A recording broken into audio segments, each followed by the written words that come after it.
Au cours du XVIIIe siècle, un nouveau courant de pensée inspiré par la Renaissance voit le jour. Il s'agit de la philosophie des Lumières. Des penseurs tels que Diderot, Voltaire ou encore Jean-Jacques Rousseau s'engagent contre les inégalités et l'oppression arbitraire. Ils divulguent un idéal d'égalité des hommes ainsi que de justice.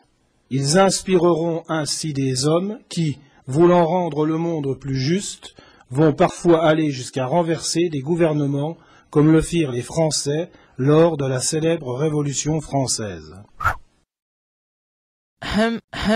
Oui, alors ça serait un peu trop simple si ce n'était que ça. Laissez-moi vous montrer quelques petites choses.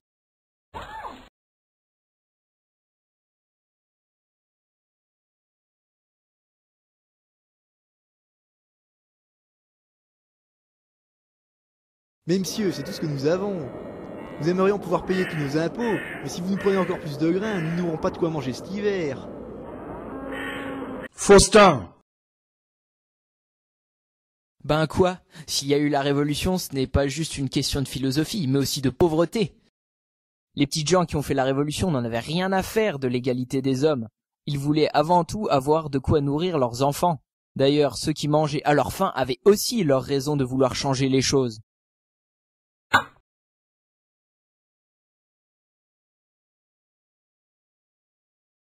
Les bourgeois...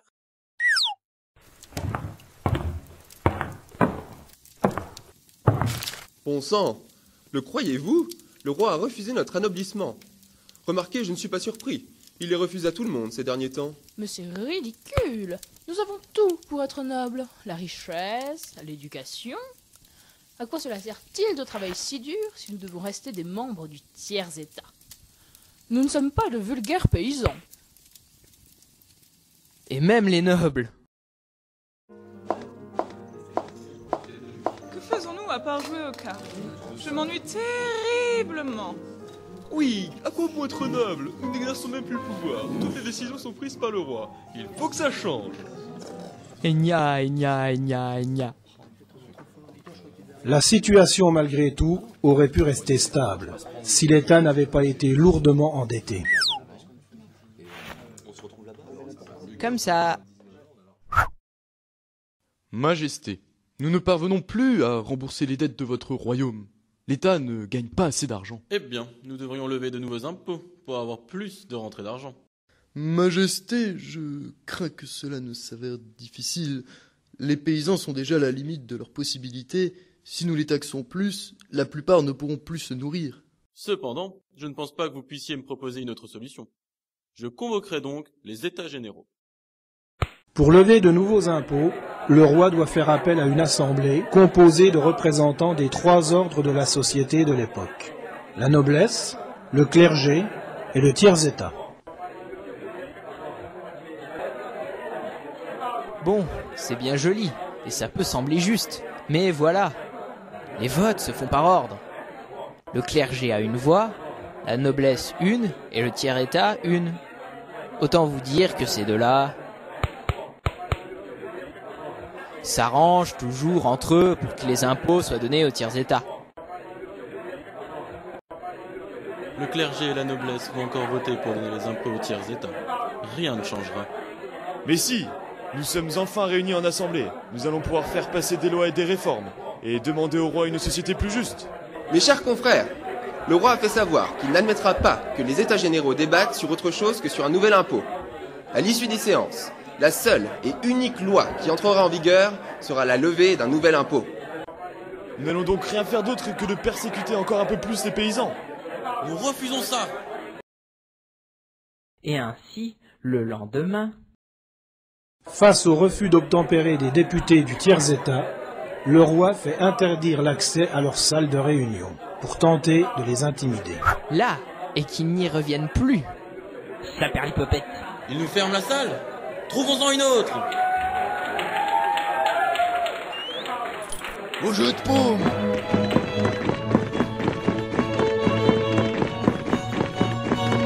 Dans la salle du jeu de paume, les députés prêtent serment de donner une constitution à la France.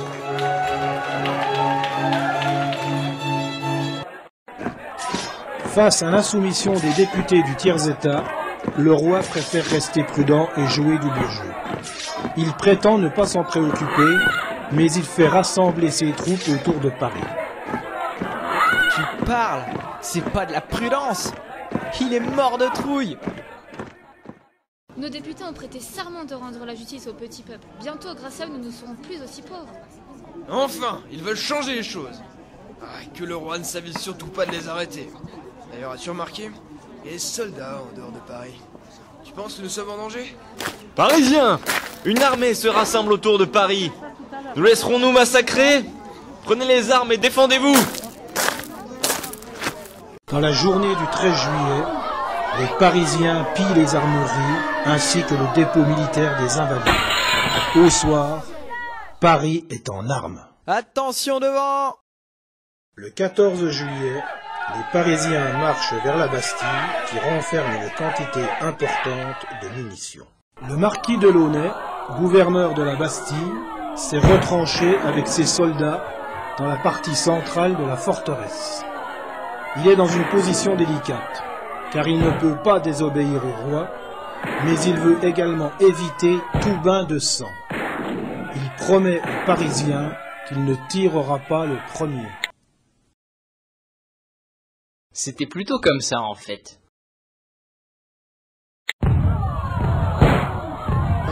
Tirez!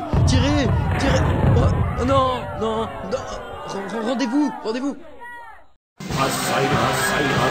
Au soir, la Bastille est tombée. Les Parisiens ont réussi à enfoncer les portes et à déloger tous les gardes. Le gouverneur sera lui-même tué, bien qu'il se soit rendu. Ainsi s'achève un des temps forts de la Révolution. Pas si vite, tu oublies des choses. Quoi? Qu'est-ce qu'il y a? Tout le reste de la France. Oui, à partir du 14 juillet, la rumeur de la Révolution se répand dans les campagnes. Et pas que ça, la rumeur de la contre-révolution aussi. Avez-vous entendu? Le roi a envoyé des mercenaires pour faire cesser la révolution. Ils vont venir nous assassiner dans notre sommeil. Je laisserai pas ça arriver. Allons nous charger de ces mercenaires avant qu'ils nous tuent tous. Des mercenaires, oui. Sauf qu'en fait, non.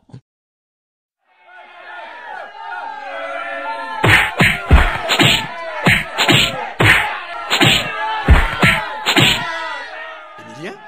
Jeannot? Les paysans s'attaquent entre eux, prenant les groupes des villages voisins pour des mercenaires.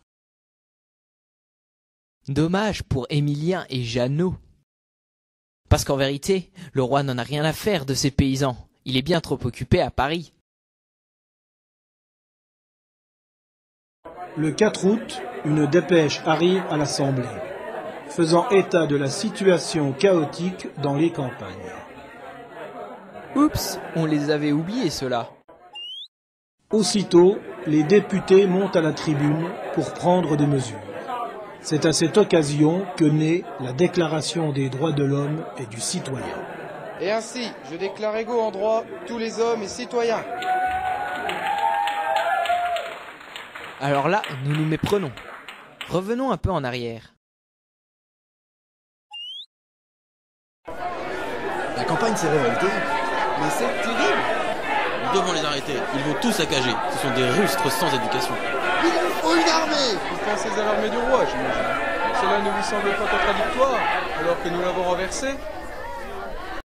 Et comme c'est vrai que ça le faisait pas trop, on a bien été obligé de choisir une autre solution. En effet, les députés choisiront plutôt de prendre en compte la révolte des campagnes et de créer le texte garantissant l'égalité à tous, la Déclaration des droits de l'homme. Pardon, il va falloir vous faire noter un petit détail.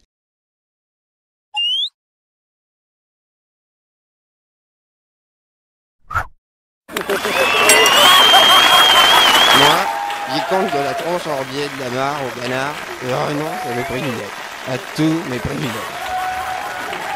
Moi? Maillot dit, nous devrions tous être égaux.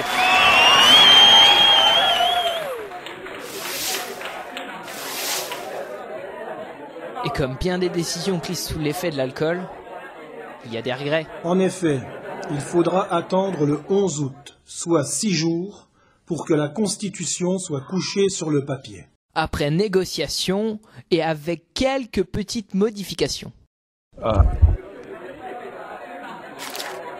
Nous renonçons donc à nos privilèges. Quoi ? Jean-François, on a vraiment écrit ça hier ? Je me rappelle de rien. On va reprendre. Par la présente, nous renonçons donc à certains avantages qui n'ont pas lieu d'être et qui sont contre l'égalité. Nous définirons les désavantages dans les prochains jours.